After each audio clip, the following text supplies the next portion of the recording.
Videos देखने के लिए सब्सक्राइब करें जनसत्ता.com, बेल आइकन दबाकर पाएं लेटेस्ट नोटिफिकेशंस।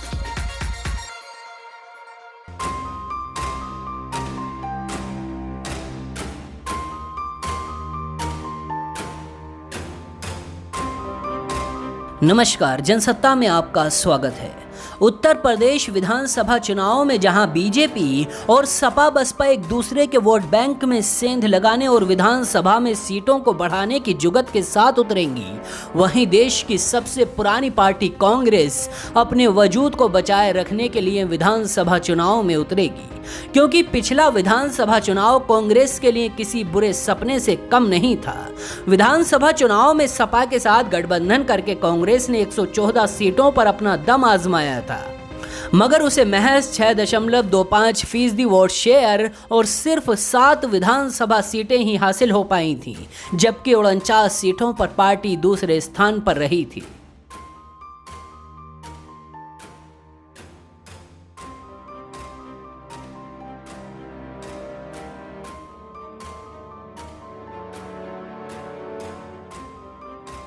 2019 के लोकसभा चुनाव में प्रियंका गांधी वाड्रा के पास पूर्वांचल का प्रभार था, मगर प्रदेश में दिनों दिन खस्ता होती जा रही पार्टी की हालत को देखते हुए सोनिया गांधी और राहुल गांधी समेत पार्टी की राष्ट्रीय कार्यकारिणी ने पूरे प्रदेश के लिए प्रियंका पर ही भरोसा जमाना बेहतर समझा है। यही वजह है कि 2019 के आखिरी महीनों से ही प्रियंका गांधी यूपी के मामलों को लेकर बीजेपी, मोदी और योगी पर हमलावर हैं। सीए से लेकर कोरोना तक और फर्जी एनकाउंटर के आरोपों से लेकर किसान आंदोलन तक सीएम योगी के खिलाफ मोर्चा खोलने का एक भी मौका प्रियंका ने नहीं छोड़ा है। मकसद एक ही है, कांग्रेस की ओर से यूपी के मतदाताओं तक संदेश पहुंचाना कि 1989 तक सूबे की सत्ता संभालने वाली कांग्रेस का अध्याय बंद नहीं हुआ है, पिक्चर अभी बाकी है।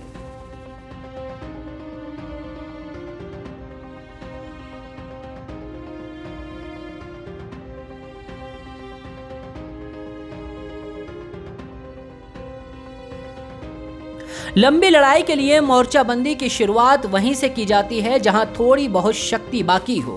प्रियंका इस बात को अच्छी तरह से जानती हैं, तभी तो कभी कांग्रेस की राजनीति का केंद्र रहे प्रयागराज की धरती पर उन्होंने न सिर्फ अपना ऑफिस खोला, बल्कि प्रयागराज शहर उत्तरी की सीट पर अपना पहला उम्मीदवार भी घोषित कर दिया।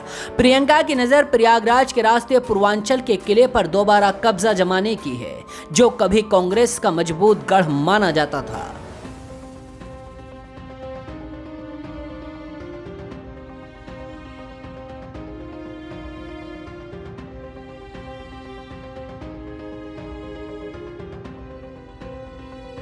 प्रियंका गांधी पिछले 2 सालों से लगातार यूपी कांग्रेस को बदलने का प्रयास कर रही हैं। इसके लिए उन्होंने कांग्रेस के संगठनात्मक ढांचे को दुरुस्त करने का काम किया है।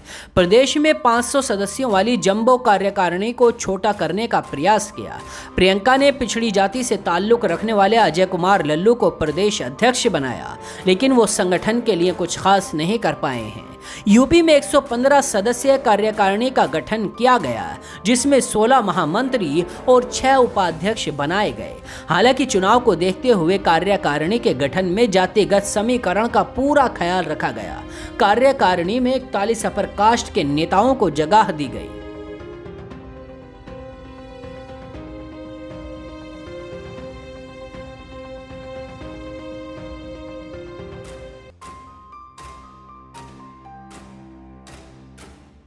अगले साल होने वाले विधानसभा चुनाव में उत्तर प्रदेश की पहले नंबर की पार्टी यानी भारतीय जनता पार्टी और मौजूदा वक्त में चौथे नंबर की पार्टी यानी कांग्रेस के बीच रणनीति का संघर्ष भी होगा।